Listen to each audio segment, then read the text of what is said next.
नमस्कार,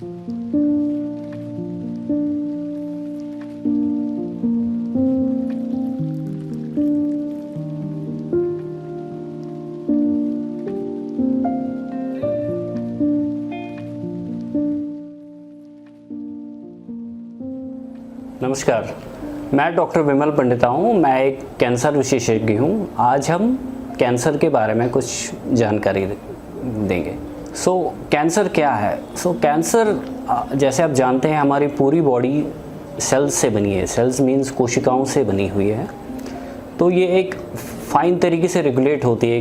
कोशिका पैदा होती है, फिर अपना लाइफ स्पैन करके फिर उसका अंत आता है एंड नई सेल्स बनती है और ये टाइटली रेगुलेट होता है। हमारी बॉडी में बहुत सारे मैकेनिज्म्स होते हैं।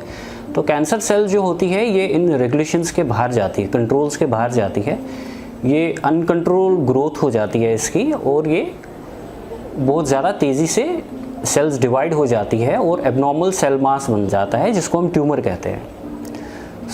उसके बाद क्या होता है, ये किसी भी टिश्यू में बढ़ जाते हैं और उससे वो टिश्यू को भी ख़राब करते हैं और दूसरी जगह में भी फैल सकते हैं। तो बेसिकली ये चेंजेस आती क्यों है सेल्स में? तो हमारे हर सेल में एक डीएनए होता है। डीएनए के अंदर जीन्स होते हैं। कोई भी जीन जब एबनॉर्मल हो जाता है या म्यूटेट हो जाता है, उससे कुछ चेंजेस आती है। वो प्रोटीन में हो सकता है, कुछ एबनॉर्मलिटी आ जाती है जिसकी वजह से ये सेल कैंसर सेल कंट्रोल के बाहर हो जाती है और फिर ये रैपिडली डिवाइड करनी पड़ती है और उससे कैंसर बन जाता है। अब ये जीन्स में चेंजेस क्यों आ सकते हैं? ये किसी भी इंसान में आ सकती है। ये या तो माँ के पेट के अंदर से ही है, दैट मीन्स हेरिडिटरी है, पहले से ही किसी जीन में प्रॉब्लम है जो आगे जाके फिर अपने आप को उबार के आ जाता है सामने, या अपने लाइफ टाइम के जीवन में किसी इंसान में कभी भी ये जेनेटिक चेंज आके ये एक नॉर्मल सेल को कैंसरस सेल में बना सकती है। अब ये एक वन ऑफ द रीज़न है और मेन रीज़न है जिसकी वजह से कैंसर बन जाता है। और इसकी वजह से कोई और बाकी रीज़न्स भी है जो मिल के एक कैंसर प्रोड्यूस कर सकते हैं। तो बहुत सारे लोग होते हैं जिनमें ये जेनेटिक चेंज होती है बट कैंसर डेवलप नहीं होता है। तो आगे जाके अगर सेम जीन पे एक और चेंज आ जाए तो उस टाइम ये कैंसर बन सकता है। ये बेसिक मैकेनिज्म है साइंटिफिक तरीके से कि कैंसर कैसे बन जाता है। अब कैंसर किस किस को हो सकता है? तो ये पूरे नवजात बच्चे से लेके 90 ईयर 100 ईयर इंसान को भी हो सकता है कैंसर। किसी को भी हो सकता है, किसी की एज में हो सकता। ऑल्दो डिफरेंट एज ग्रुप्स में डिफरेंट टाइप ऑफ कैंसर्स जो प्रेवलेंट होते हैं, बट कैंसर किसी भी एज में, जैसे हम देखेंगे ब्लड कैंसर्स है वो बच्चों में ज़्यादा प्रेवलेंट है बट बड़ों में भी हो सकते हैं। वैसे ही प्रोस्टेट कैंसर है, ब्रेस्ट कैंसर है जो ज़्यादा किसी एज के बाद ज़्यादा मिकदार में हो सकता है, लेकिन हमने देखा है कि यंग पेशेंट्स में भी हो सकता है। जैसे लंग कैंसर है, हमें पता है कि स्मोकिंग मेन काज है इसका, और यूजुअली आफ्टर सम टाइम जब किसी इंसान ने स्मोक किया होता है वो एक रिस्क फैक्टर बन जाता है, फिर ये धीरे धीरे कैंसर बन सकता है। बट हमने एट द सेम टाइम देखा है कि नॉन स्मोकर्स में भी कैंसर हो सकता है, यंग पेशेंट्स में भी कैंसर हो सकता है, सेम कैंसर। किसी भी एज में हो सकता है। अब कहाँ कहाँ हो सकता है कैंसर? कैंसर बॉडी के किसी भी ऑर्गन, किसी भी टिश्यू में हो सकता है। इवन जहाँ से हमारा ग्लैंड से पसीना आता है, जिसको हम स्वेट ग्लैंड कहते हैं, उसमें भी कैंसर बन सकता है। स्किन में कैंसर बन सकता है। पूरे हेड से लेके टो तक किसी भी बॉडी पार्ट में कैंसर बन सकता है। अब ये है कि अब पर्टिकुलर साइट के कैंसर्स पर्टिकुलर एज में ज़्यादा फ्रीक्वेंसी में पाए जाते हैं, और कुछ कुछ कैंसर्स है जो किसी एज में नहीं पाए। जैसे प्रोस्टेट कैंसर है जो यूजुअली बड़ी एज का एक कैंसर है, तो ये छोटे बच्चों में नहीं देखा जाता है, ऑल्दो उनमें भी प्रोस्टेट ग्लैंड है बट उसमें नहीं होता। विद टाइम चेंजेस आती रहती है, उसके बाद ये कैंसर डेवलप होता है। तो सेम कुछ पर्टिकुलर बच्चों के कैंसर्स है, लाइक न्यूरोब्लास्टोमा है या ब्रेन कैंसर है जो बड़ों में नहीं देखे जाते हैं, वो सिर्फ बच्चों में ही देखे जा सकते हैं। तो किसी को भी कैंसर हो सकता है और किसी भी ऑर्गन में हो सकता है कैंसर। अब ये है कि रिस्क फैक्टर क्या है। तो एक तो ये है जो ऑलरेडी बताया गया है, तो बेसिक कैंसर डेवलप होता है जेनेटिक चेंजेस से। तो हमने देखा है कि 5 to 10% कैंसर जो है जो फैमिली मेम्बर्स से अपने अगली जनरेशन में ट्रांसमिट होते हैं, उसको हम हेरिडिटरी कैंसर्स कहते हैं, बट वो बहुत कम है। You can say among all the cancers between 5 to 10% ही है वो। तो उसमें क्या होता है, एक जीन ऑलरेडी अल्टर्ड जीन होता है माता या पिता में जो ट्रांसफ़र होता है अपने बच्चों में, और वो भी वल्नरेबल हो जाते हैं फिर उस कैंसर को होने में। जैसे एक टाइप का ब्रेस्ट कैंसर है जो BRCA पॉजिटिव ब्रेस्ट कैंसर हम कहते हैं। जो BRCA अल्टर्ड जीन है वो माँ से लेके बच्चों में ट्रांसमिट होता है, वो बहुत ज़्यादा चांसेस होते हैं जनरल पॉपुलेशन के उनको वो टाइप का कैंसर हो जाए। सो ये सारे हैं जो हेरिडिटरी कैंसर्स है। जो मोस्ट ऑफ द कैंसर्स है वो जनरल पॉपुलेशन में किसी को भी हो सकता है। किसी का रिस्क ज़्यादा बढ़ता है विद एज की वजह से। कोई कैंसर है जैसे ब्रेस्ट कैंसर है जो फीमेल्स में ही पाया जाता है, मेल्स में कम है। प्रोस्टेट कैंसर है जो सिर्फ मेल्स को ही होता है। लंग कैंसर है जो दोनों में हो सकता है, ऑल्दो मेल्स में ज़्यादा हो सकता है, फीमेल्स में कम हो सकता है। सो ये कुछ रिस्क फैक्टर्स होते हैं। सो सबसे पहले है पहला रिस्क फैक्टर जो हम देखेंगे वो है एज। अब देखेंगे breast cancer, prostate cancer, lung cancer, ये विद ग्रोइंग एज इसके चांसेस होने के चांसेस ज़्यादा हो सकते हैं। सो एज को आप रिवर्स नहीं कर सकते हो। ऑब्वियसली विद टाइम एज बढ़ेगा सो कुछ कैंसर्स का रिस्क भी बढ़ेगा। सो इसको हम कहते हैं नॉन मॉडिफाइबल रिस्क फैक्टर। जैसे एज हुआ, दूसरा हुआ सेक्स। जैसे फीमेल कैंसर्स है उनके जो लोअर पेल्विक ऑर्गन्स होते हैं, जैसे यूट्रस का कैंसर, सर्विक्स का कैंसर या ब्रेस्ट का, usually female cancers, gynaecological cancers, ovarian cancers, तो ये सिर्फ फीमेल्स में ही होते हैं।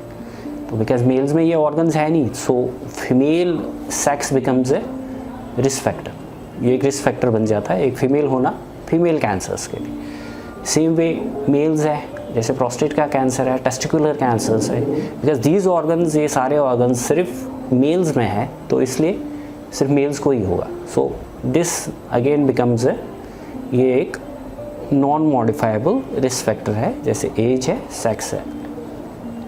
सो फिर कोई चीज़ होती है जिसको मॉडिफाइबल रिस्क फैक्टर है। दैट मीन्स उसको हम प्रिवेंट कर सकते हैं कि वो रिस्क कम से कम हो जाए। जैसे अब आप ले लीजिए लिवर का कैंसर है, one of the most common causes, जो सबसे कॉमन कॉज है उसका, वो है किसी को हेपेटाइटिस बी इन्फेक्शन प्रीवियसली हो गया, वो आगे जाके उसको क्रॉनिक लिवर डिजीज़ हो गई उस इन्फेक्शन से, और फिर आगे जाके उसका लिवर का कैंसर डेवलप हुआ।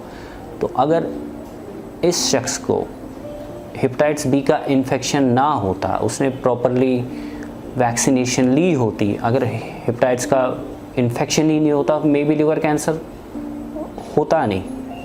सो इसको मॉडिफाइबल रिस्क फैक्टर कहते हैं। सेकंड है अल्कोहल। हमें पता है अल्कोहल से भी लिवर ख़राब होता है और वो ख़राब लिवर आगे जाके कैंसर में चेंज होता है। सो अगर हम अल्कोहल नहीं लेते हैं, लिवर ख़राब नहीं होगा, आगे जाके लिवर कैंसर नहीं बनेगा। सो ये अगेन एक मॉडिफाइबल रिस्क फैक्टर्स हो गया। तीसरा जो most common modifiable risk factors है जिससे मोर देन 20 कैंसर्स हो सकते हैं, वो है सिगरेट स्मोकिंग। आप देखेंगे मोस्ट कॉमन एसोसिएशन, जो बहुत स्ट्रॉन्ग एसोसिएशन है सिगरेट स्मोकिंग का, वो है लंग कैंसर से। सो ऑल्दो हमने देखा कि जो नॉन स्मोकर्स हैं उनको भी लंग कैंसर हो सकता है, बट सबसे ज़्यादा किन में पाया जाता है, जो स्मोकर्स होते हैं। और एक टाइप का लंग कैंसर है जिसको हम स्मॉल सेल लंग कैंसर, वो तो एक्सक्लूसिवली स्मोकर्स में ही होता है, वो नॉन स्मोकर्स में यूजुअली हम देखते नहीं हैं। सो अगर एक शख्स है वो स्मोकिंग नहीं करता है तो जो इसका चांस है लंग कैंसर होने का वो बहुत कम हो जाएगा। So again this is a strong modifiable risk factor. ऐसे ही हम देखते हैं कोई और वायरसेस है, HPV वायरस है जिससे सर्वाइकल कैंसर होता है, सो हमारे पास HPV वैक्सीनेशन है। अगर वैक्सीनेशन होगा, इन्फेक्शन नहीं होगा, तो सर्वाइकल कैंसर की इंसिडेंस कम होगी। सो ऐसे ही कुछ और वायरसेस है जिनसे कुछ कैंसर्स का एसोसिएशन है। So these are all modifiable risk factors. So a good lifestyle, अब हम लाइफस्टाइल पे आते हैं। सो जो अभी तक मैंने मॉडिफाइबल रिस्क फैक्टर था, ये था mainly habits mean smoking, alcohol, infections. So अगर हम अच्छा लाइफस्टाइल जिएंगे, इन इन्फेक्शंस का या इन एडिक्शन से हम बाहर आ सके या कभी इनका सेवन ही ना करें, तो फिर जो इसका इंसिडेंस होता है ये कैंसर्स होने का, वो बहुत कम हो जाएगा। हम देखेंगे कि दिन ब दिन इंसिडेंस कैंसर्स की बढ़ रही है, ये because of the rising rate of this prevalence of specially in our city. अब देखेंगे गुटखा कितना लोग खाते हैं, तो उससे मुंह का कैंसर होता है। तो फॉरेन कंट्रीज़ में हम उतना मुंह का कैंसर नहीं देखते हैं, बिकॉज उधर गुटखा सेवन का प्रेवलेंस उतना नहीं है, तो इसलिए माउथ का कैंसर भी उतना नहीं है। सो इंडिया में बहुत ज़्यादा प्रेवलेंस है जो पान गुटखा लेते हैं। तो हम देखते हैं, हम रोज़ जो मोस्ट कॉमन कैंसर है पूरे इंडिया में वो हेड एंड नेक कैंसर है। और रीज़न, मोस्ट कॉमन रीज़न है ये जो ओरल टोबैको हम लेते हैं इन द फॉर्म ऑफ पान गुटखा, उसकी वजह से है। सो ये अगेन एक मॉडिफाइबल रिस्क फैक्टर है जिसको, जो प्रिवेंटेबल कैंसर है, हेड एंड नेक कैंसर्स की इंसिडेंस बहुत कम हो जाएगी अगर गवर्नमेंट लेवल्स पे ऐसी पॉलिसीज़ बनाई जाए कि गुटखा बैन हो जाए, स्मोकिंग बैन हो जाए। तो आप देखेंगे विद टाइम ऐसे हेड एंड नेक कैंसर्स का, लंग कैंसर्स का प्रेवलेंस बहुत कम हो जाएगा। तीसरा one of the risk factors जो स्पेशली हम देखेंगे पंजाब के कुछ इलाकों में प्रेवलेंट है, वो है contamination of water and excessive use of fertilizers जिसमें केमिकल्स होते हैं। उसमें क्या होता है, water bodies, water sources contaminate हो जाते हैं, और विद टाइम जब काफ़ी देर के लिए हम वो सेवन करते हैं, उससे वो केमिकल्स हमारे बॉडी में आके वो जेनेटिक चेंज, जीन्स पे असर कर सकते हैं, जिसकी वजह से आगे जाके कैंसर हो सकता है। तो वो भी प्रिवेंटेबल है अगर गवर्नमेंट पॉलिसीज़ ऐसी बनाई जाए कि ये प्रिवेंट हो जाए, फैक्ट्रीज़ को अपना ये टॉक्सिक केमिकल्स ग्राउंड में नहीं करने दे, या वाटर सोर्सेज को अच्छी तरह एक हेल्दी ड्रिंकिंग वाटर पब्लिक को प्रोवाइड करें, तो ये कैंसर्स कम हो सकते हैं। सो अ गुड डाइटरी हैबिट्स, हमने देखा कि रेड मीट एसोसिएट हो सकता है कोलोन कैंसर के लिए।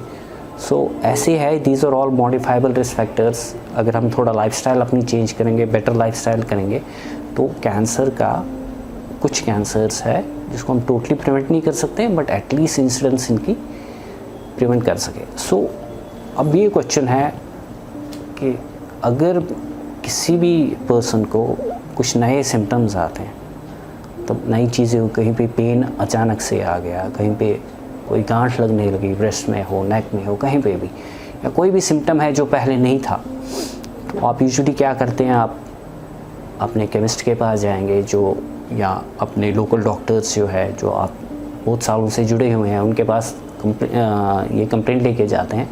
सो नॉर्मली क्या करते हैं, बिकॉज़ छोटी मोटी चीज़ें ज़्यादा कॉमन है कैंसर से, तो हम दवाई देते हैं पहले। तो अगर आपको लगता है कि 3 दिन, 4 दिन, हफ्ता, 2 हफ्ता, 3 हफ्ता में कंप्लेंट ठीक नहीं हो रही है, तो आपको सेकंड ओपिनियन के लिए एक स्पेशलिस्ट के पास जाना चाहिए, ये देखने के लिए कि ये प्रॉब्लम हो रहा है कुछ देर से, जो बढ़ ही रहा है, ठीक नहीं हो रहा है, मैंने ये दवाइयाँ खाई है। तो इट्स ऑलवेज़ बेटर कि हम सेकंड ओपिनियन के लिए आगे जाए। अगर कोई नई प्रॉब्लम आई है जो ठीक नहीं हो रही, फिर वो गांठ हो, पेन हो, स्क्रीशन हो, कहीं पे अल्सर हो जो ठीक नहीं हो रहा है, सो वो जांच करानी चाहिए। तो फिर कैंसर का डायग्नोसिस कैसे होता है? एक बार कैंसर हो गया किसी को, तो ओब्वियसली ये एक शॉक होता है जब कैंसर डायग्नोसिस होता है, पूरी फैमिली के लिए शॉक होता है कैंसर हो गया। बट अगर हम पहले ही हिम्मत हारेंगे तो फिर इसका ट्रीटमेंट कैसे है? हम अब आप देखेंगे बहुत सारे लोगों को ने जिनको कैंसर हुआ है, इलाज कराया है, वो 10 साल, 15 साल से, 20 साल से बिल्कुल ठीक हो गए, उनने जीत लिया कैंसर को, बिकॉज़ उनने पहले हिम्मत नहीं हारी। जैसे डॉक्टर के पास गए, उन्हें डायग्नोज किया, कैंसर हुआ, जो उनकी एडवाइस थी उसके हिसाब से ट्रीटमेंट ले लिया, ठीक हो गए, जीत लिया। किसी किसी का ठीक नहीं होता है, बट एटलीस्ट हम हर किसी कैंसर के साथ लड़ सकते हैं। तो फिर डायग्नोसिस कैसा होता है, बहुत सारी जांचें हैं। वन ऑफ द उसमें मेन चीज़ होता है जो बायोप्सी होता है। अब बायोप्सी क्यों इम्पोर्टेंट है? सपोज़ हमने एक्सरे किया, सीटी स्कैन किया, कोई भी स्कैन किया, हमें लगा कि कहीं पे लग रहा है कि ट्यूमर है। अब ये ट्यूमर एक ही, जैसे हम ब्रेस्ट कैंसर ले लें, ब्रेस्ट कैंसर एक ही ट्यूमर नहीं है, उसके 5-6 सब टाइप्स है। हर किसी सब टाइप का डिफरेंट ट्रीटमेंट है। किसी सब टाइप का पहले ऑपरेट करो, फिर बाद में कीमो दे दो या रेडिएशन दे दो, या तो ज़रूरत ही नहीं है, एक ही मोडालिटी करनी होती है। कोई एग्रेसिव वेरिएंट होते हैं, उनको पहले कीमो देना होता है, उसके बाद सर्जरी करनी होती है, उससे आउटकम बहुत अच्छा होता है। तो ये हमें पता कैसे चलेगा? जब भी हम बायोप्सी करेंगे, उसमें कैंसर एक तो कंफर्म होगा, फिर हमें वो बताएंगे कौन सा सब टाइप है, और उससे हमें पता चलेगा हमें पहले कैसे इसका ट्रीटमेंट करना है, बाद में कैसे ट्रीटमेंट करना है। तो बायोप्सी बहुत एसेंशियल है। ये कॉमन लोगों में बहुत धारणा है कि बायोप्सी नहीं करनी चाहिए, इससे कैंसर फैलता है या कुछ और हो जाएगा। ये बिल्कुल गलत धारणा है। आपको ये समझना चाहिए, बायोप्सी नहीं करेंगे कैंसर बढ़ेगा, इसको डिले करेंगे। और ऑन्कोलॉजिस्ट आपको प्रॉपर ट्रीट कर ही नहीं सकते हैं जब उनको पता नहीं होगा कि प्रॉपर कैंसर कौन है और कौन सा सब टाइप है। जब भी उनको पता होगा तभी आपका सही तरीके से ट्रीटमेंट हो सकता है। कभी उसका आउटकम, तभी कैंसर को जीत के आउटकम अच्छा होगा जब भी हम राइट तरीके से ट्रीट करेंगे। तो बायोप्सी बहुत एसेंशियल है, एक तो कैंसर कंफर्म करने के लिए और उसका सब टाइप जाने के लिए। उसमें अभी तो अब मॉलिक्यूलर टेस्ट भी आ गए हैं, उससे भी हमें पता चलेगा कौन सा मॉलिक्यूलर अल्ट्रेशन। जैसे पहले हर किसी लंग कैंसर को हम कीमोथेरेपी देते थे, एक ही टाइप का या 2 टाइप का कीमोथेरेपी होता था, क्योंकि उस टाइम मॉलिक्यूलर ऑन्कोलॉजी उतना मॉलिक्यूलर टेस्ट होते नहीं थे। अब हमें पता है अगर मॉलिक्यूलर टेस्ट में एक मॉलिक्यूलर अल्ट्रेशन आई, हम इसको टैबलेट से भी ट्रीट कर सकते हैं सेम स्टेज 4 कैंसर को, जो कीमोथेरेपी से भी अच्छा करेगा। बट उसके लिए बायोप्सी करनी है, मॉलिक्यूलर टेस्ट करने हैं, तभी हमें पता चलेगा कि हमें कौन सा दवाई देना है, कीमो देना है, टैबलेट देना है, क्या करना है, टारगेटेड ड्रग देना है, वो बायोप्सी से ही होगा। सो अदर जो मोडालिटीज़ है बायोप्सी के अलावा, उसमें रेडियोलॉजी आती है, जिसमें सीटी स्कैन है, एक्सरेज है, एमआरआई है, पेट स्कैन है। ये हर किसी में नहीं होता है, पेशेंट टू पेशेंट डिपेंड करता है किस पेशेंट में कौन सा जांच करना है। उसके सारे प्रोटोकॉल्स होते हैं कि ये जांच करनी है, ये नहीं करनी है, तो वो उसके हिसाब से करनी होती है। वो हर किसी को हर कोई टेस्ट नहीं होता है। तो ये हो गया एक तो जांच जिसको हम डायग्नोसिस करते हैं, और स्टेजिंग जो यूजुअली रेडियोलॉजी से, सीटी स्कैन से होता है, पेट स्कैन से होता है। उसका मतलब कि ये कैंसर तो है, ये कितना फैला है, कौन से स्टेज में है, उसको हम क्लिनिकल स्टेजिंग कहते हैं। स्टेज 1 में है, 2 में है, 3 में है, 4 में है। ये बहुत इंपॉर्टेंट है क्योंकि हर स्टेज का अलग तरीके से ट्रीटमेंट होता है। ये नहीं कि अब किसी का लंग कैंसर या ब्रेस्ट कैंसर है कि सबको सेम ट्रीटमेंट देना है, वो हर किसी का अलग ट्रीटमेंट है। फिर हो गया इंटेंट ऑफ ट्रीटमेंट क्या है। एक पेशेंट अगर स्टेज 1, स्टेज 2, स्टेज 3 में होता है, इंटेंट ऑफ ट्रीटमेंट ऑन्कोलॉजिस्ट के पास होता है कि हमें इसको बिल्कुल ठीक करना पूरी लाइफ के लिए, अगर कर सकते हैं। अब अगर सेम टाइप स्टेज 4 में आ गया, हमने बायोप्सी की, हमने स्कैन्स किए, देखा कि ये स्टेज 4 में है, तो उसमें पता है हमें कि बिल्कुल ठीक शायद नहीं करे, बट पेशेंट की लाइफ बढ़ा सकते हैं, उसको कंफर्टेबल बना सकते हैं। तो ये सारा होगा जब हम प्रॉपर डायग्नोसिस करेंगे, प्रॉपर स्टेजिंग करेंगे, तभी उसके हिसाब से एक डायरेक्टेड ट्रीटमेंट होगा। स्टेज 1, स्टेज 2 के लिए अर्ली यूजुअली डिफरेंट ट्रीटमेंट होता है, स्टेज 3 के लिए डिफरेंट होता है, और स्टेज 4 के लिए अलग ट्रीटमेंट होता है। सो ये हो गया हम कैसे डायग्नोसिस करते हैं। उसके बाद ट्रीटमेंट, अब हम देखेंगे कैंसर ट्रीटमेंट 3 से 4 टाइप का होता है। उसमें एक ऑपरेशन होता है जिसको हम सर्जरी कहते हैं, ऑनको सर्जरी कहते हैं, वो हो गया कैंसर को रिमूव करना, पूरी तरह से रिमूव करना। दूसरा हो गया chemotherapy, immunotherapy, targeted therapy, hormonal therapy. ये मेडिकल ऑन्कोलॉजी में आता है। ये यूजुअली पूरी बॉडी में ये जाता है, जो भी हम सब्सटेंस देते हैं, ताकि जहाँ पे भी कैंसर हो, जहाँ ओरिजिनेट हुआ और जहाँ फैला हो, हर जगह ये केमिकल जाए। बिकॉज सर्जरी आप एक जगह कर सकते हो, हर जगह नहीं कर सकते हो। तो ये मेडिकल ऑन्कोलॉजी का रोल है कि ये हर जगह जाता है, इंक्लूडिंग जहाँ पे कैंसर था वहाँ पे भी जाता है। सो जहाँ जहाँ पे कैंसर के सेल्स फैले हैं वहाँ पे इसको टैकल कर लेना। तीसरा हो गया रेडिएशन ऑन्कोलॉजी। रेडिएशन ऑन्कोलॉजी आपको जैसे कैंसर सर्जरी हो गई उसके बाद वापस आने का रिस्क होता है, तो उस रिस्क को कम करने के लिए हम रेडियोथेरेपी देते हैं। या कभी कभी कैंसर ऐसे फैला होता है, बहुत ट्रबल कॉज करता है, पेन कॉज करता है, उसको पैलिएटिव रेडियोथेरेपी कहते हैं उस सिम्टम्स को कम करने के लिए। सो ये है तीसरा मोडेलिटी।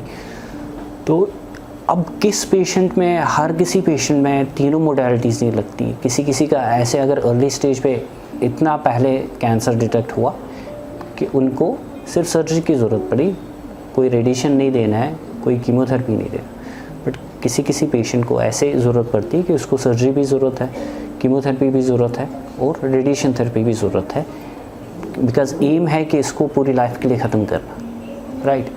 तो यूजुअली तीनों ज़रूरत पड़ भी सकती है, एक पड़ सकती है, दोनों की ज़रूरत पड़ सकती है।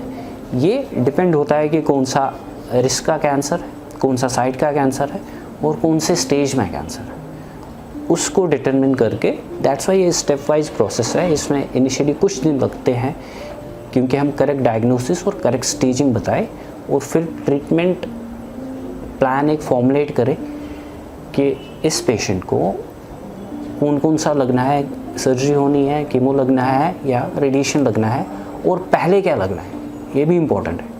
पहले सर्जरी करनी है या पहले डिबल्किंग करनी है, कीमो से छोटा करना है, टारगेटेड ड्रग से छोटा करना है, और उसके बाद सर्जरी करनी है और रेडिएशन देनी है नहीं देनी है। ये सब एक पर्टिकुलर पेशेंट को हम फॉर्मुलेट करते हैं। सो दैट्स वाई आजकल हम इसको हम पर्सनलाइज मेडिसिन कहते हैं। बिकॉज अगर हम देखेंगे 10 साल 20 साल पहले एक स्टेज 4 लंग कैंसर 10 पेशेंट लेंगे, 10 के 10 सेम था, बिकॉज ट्रीटमेंट सेम था सबके लिए। अगर हम अब देखोगे इस टाइम के लिए लंग कैंसर जो 10 स्टेज 4 कैंसर के आते हैं, आप देखोगे 10 में से ऑलमोस्ट 9 का ट्रीटमेंट डिफरेंट तरीके से होता है। वो सेम ट्रीटमेंट सबका नहीं होता है, बिकॉज जो एडवांसेस हुए हैं ऑन्कोलॉजी में उसकी वजह से एक पर्सनलाइज मेडिसिन हुआ। पर्सनलाइज मेडिसिन की वजह से हर किसी पेशेंट को डिफरेंट तरीका ट्रीटमेंट मिलता है, डिफरेंट सीक्वेंस में ट्रीटमेंट मिलता है। उससे क्या होगा, आप देखेंगे लास्ट 1 और 2 डिकेड्स में पेशेंट का आउटकम बेटर हुआ है, because better diagnostics, better treatments, development of targeted drugs, immunotherapy. आप देखेंगे सेम 10 पेशेंट्स का जो आउटकम 10 या 15 साल पहले था, आज उनका आउटकम बहुत बेटर है। सो दिस इज़ कैसे डायग्नोसिस होता है कैंसर और फिर कैसे ट्रीटमेंट फॉर्मुलेट होता है। तो हर किसी का ट्रीटमेंट इंडिविजुअलाइज कर लेते हैं, उसको इंडिविजुअल ट्रीटमेंट मिलता है। ऑन्कोलॉजिस्ट वर्क करते हैं कि किस पेशेंट को कैसे हो। तो उसके लिए जॉइंट क्लिनिक्स हो सकते हैं जिसमें सारी स्पेशलिटीज़ के लोग होते हैं। एक पेशेंट का केस डिस्कस होता है, उसमें फॉर्मुलेट होता है कि इस पेशेंट को ये ट्रीटमेंट, उसके पेशेंट के सबसे बेस्ट इंटरेस्ट होता है पेशेंट का, उनका सबसे बेस्ट आउटकम किस ट्रीटमेंट से आएगा, तो वो ट्रीटमेंट उसके लिए सही रहेगा, कितना टॉलरेट करेगा, तो वो ट्रीटमेंट उसके लिए हो जाता है। उसको हम पर्सनलाइज ट्रीटमेंट कहते हैं।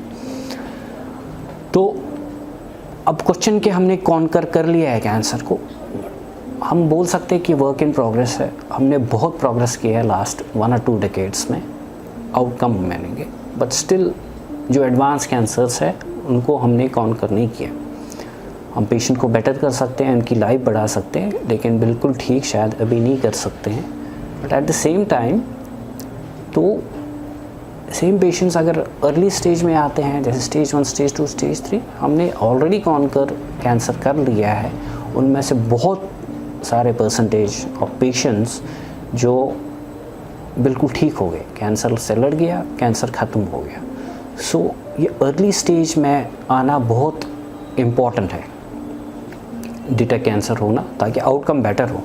तो उसके लिए क्या है, उसके लिए जो मैंने ऑलरेडी डिस्कस किया, जब भी आपको कुछ प्रॉब्लम लगती है तो शाय नहीं होना है, उसको इग्नोर नहीं करना है, दूसरे के डर से उसको छुपाना नहीं है, अपने डॉक्टर के पास जाना है। नहीं ठीक होना है, किसी और स्पेशलिस्ट के पास जाना है, जब तक वो डिटेक्ट हो जाए। अर्ली स्टेज में डिटेक्ट होगा, आउटकम बेटर है। That is one. फिर हुए स्क्रीनिंग मेथड, जैसे महिलाएं हैं, मोस्ट कॉमन कैंसर जो महिलाओं में है वो ब्रेस्ट कैंसर है। तो वो किसी एज के बाद थोड़ा इंक्रीज़ होता है, तो उसके लिए मैमोग्राफी आई है। मैमोग्राफी का वो होता है, मैमोग्राफी कुछ भी नहीं है, एक एक्सरे लेना होता है ब्रेस्ट का, उसमें कुछ भी नहीं करना है, एक सिंपल एक्सरे ले लिया, उससे क्या पता चलेगा, उससे हमें ये पता चलेगा कोई कैंसर तो नहीं डेवलप हुआ है, जो भी पता ही नहीं चल रहा है पेशेंट को मेरे अंदर कुछ हो रहा है। तो सपोज़ 45 साल के बाद हम हर 2 साल के बाद एक्सरे ले लेंगे ब्रेस्ट का, जिसको हम मैमोग्राफी कर रहे हैं, स्क्रीनिंग मैमोग्राफी कहते हैं। तो उससे अगर हमने किसी भी मैमोग्राम में कोई एबनॉर्मलिटी आई, उसको हम फर्दर जांच किया, जैसे FNAC है, बायोप्सी है, कैंसर पता चला, तो मोस्ट लाइकली ये जो स्क्रीन डिटेक्टेड ब्रेस्ट कैंसर्स है, इनको हम अर्ली स्टेज में, स्टेज 1 स्टेज 2 में डिटेक्ट करते हैं, बिकॉज तब तक वो सिम्टोमेटिक बन ही नहीं होता है कि पेशेंट को पता चले कि मेरे पास है। तो अगर हम स्टेज 1 स्टेज 2 को प्रॉपरली ट्रीट कर रहे हैं, उसका आउटकम भी बेटर है। मोर देन 95% फीमेल्स क्योर हो जाती है पूरे ब्रेस्ट कैंसर से अगर हम इस स्टेज में पकड़े। सो ये कुछ मोडेलिटीज़ है कि हम ब्रेस्ट कैंसर को स्क्रीन कर सकते हैं। देयर आर अदर, जैसे कोलोन कैंसर के लिए स्क्रीनिंग मेथड है। अब देखिए जो इंडिया में काफ़ी प्रेवलेंट है फीमेल्स में है, वो है सर्वाइकल कैंसर।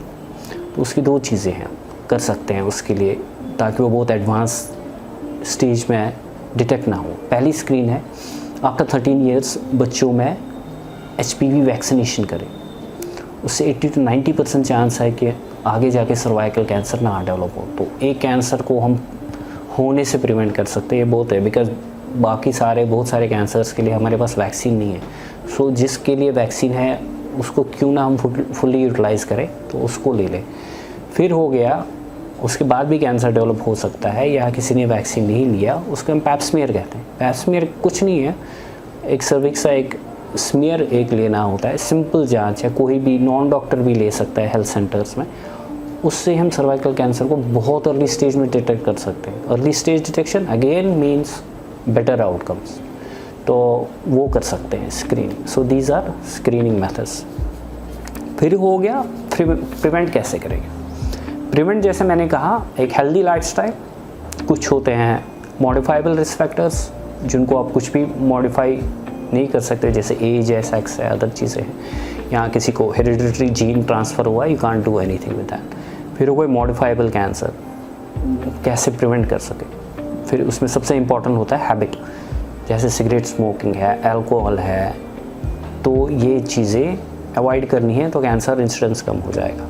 फिर हो गया आप काम कहाँ कर रहे हो। अगर आप बहुत पोल्यूशन वाले इलाके में, यहाँ आप ऐसी फैक्ट्री में कर रहे हो जिनके क्वालिटी पैरामीटर्स उतने नहीं हैं, वहाँ से धुआं आता है या केमिकल्स में डायरेक्ट एक्सपोजर है, सो वहाँ उससे भी कैंसर होने का बहुत ज़्यादा चांसेस है। सो उसको प्रिवेंट कर सकते हैं, एक बेटर लाइफस्टाइल जी सकते हैं, मतलब बेटर एनवायरनमेंट में फूड हैबिट्स चेंज कर सकते हैं। So these are all prevention है। सो साथियों, ये था basically just to give an overview कि कैंसर कैसे होता है, कैसे जांच करते हैं, कैसे ट्रीटमेंट होता है इसका। तो नेक्स्ट टॉपिक हम कवर करेंगे, हम इंडिविजुअल कैंसर्स लेंगे, जैसे लंग कैंसर लिया, सब कुछ उसके बारे में बताया। नेक्स्ट में ब्रेस्ट कैंसर ले लिया। ऐसे हम ट्राई करेंगे कि सारे कैंसर्स करें, ताकि आपको ये पता चले कि अगर कुछ भी डिटेक्ट होता है या कोई भी डायग्नोज करता है तो हमें नेक्स्ट क्या करना चाहिए।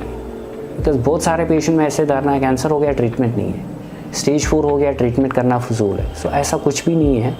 तो इसीलिए हम एक इंडिविजुअल कैंसर्स ले लेंगे इसके बाद, जिसके बारे में हम बड़ी पूरे कंप्रेहेंसिव तरीके से उस कैंसर के बारे में डिटेक्ट करेंगे। थैंक यू, धन्यवाद।